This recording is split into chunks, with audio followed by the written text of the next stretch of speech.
Salut, c'est Trado. Alors, pour faire plaisir à une généreuse donatrice, voilà une petite vidéo pour Esquerre. Alors, la valeur est très bien orientée. En tout cas, elle suit pas à pas la bonne humeur du CAC et c'est pas forcément donné à tout le monde en ce moment. De manière très globale et avant de zoomer, nous voyons que en termes de Fibonacci et de retracement de Fibonacci, nous avons entre les plus hauts à 12,37 et les plus bas à 1,92 assisté à une véritable correction sur la valeur.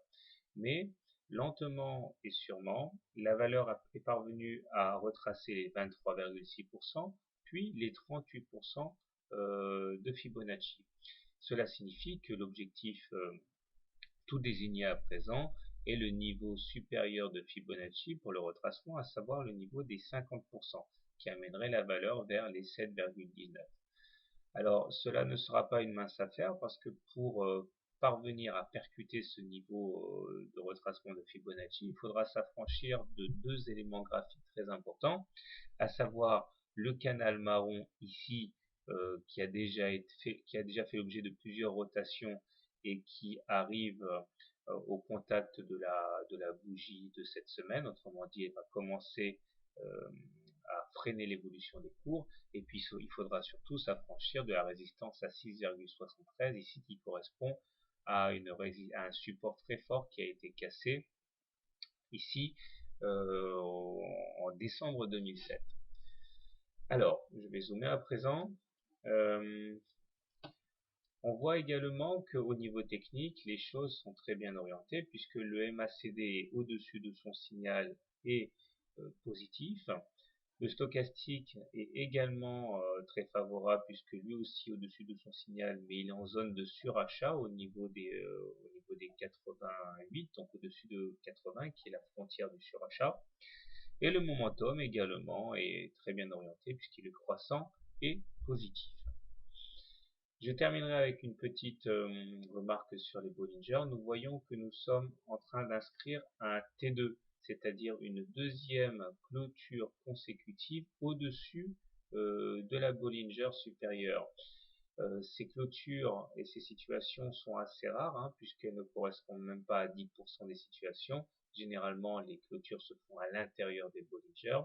Et lorsque l'on clôture en dehors des Bollinger et qu'en même temps les Bollinger supérieurs et la Bollinger inférieure divergent, eh bien, c'est la porte ouverte à des excès de volatilité qui permettent, dans les moments de folie, de justement s'affranchir des résistances graphiques.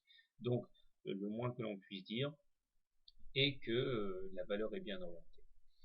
Alors, comment trader Esquerre? Alors, si je devais acheter, alors on ne peut pas vendre à découvert la valeur, on ne peut pas la shorter, on ne peut pas spéculer à la baisse, donc ça laisse uniquement le choix entre acheter maintenant ou acheter plus tard. Alors, si je devais acheter maintenant, eh bien, j'attendrai néanmoins un contact avec la Bollinger supérieure.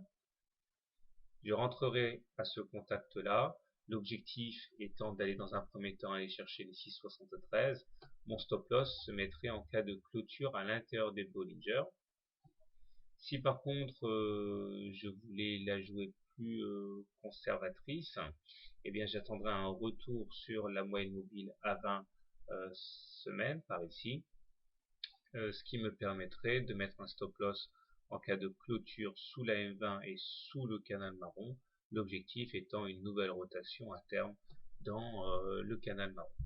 Voilà. Ah, une dernière chose, l'analyse de Weinstein montre que nous sommes toujours en phase 2, il y a une vidéo didactique sur ça, ce qui signifie que, au regard de cette théorie, la valeur est toujours mûre pour être mise à l'achat dans un portefeuille. Voilà, bonne semaine et bon trade.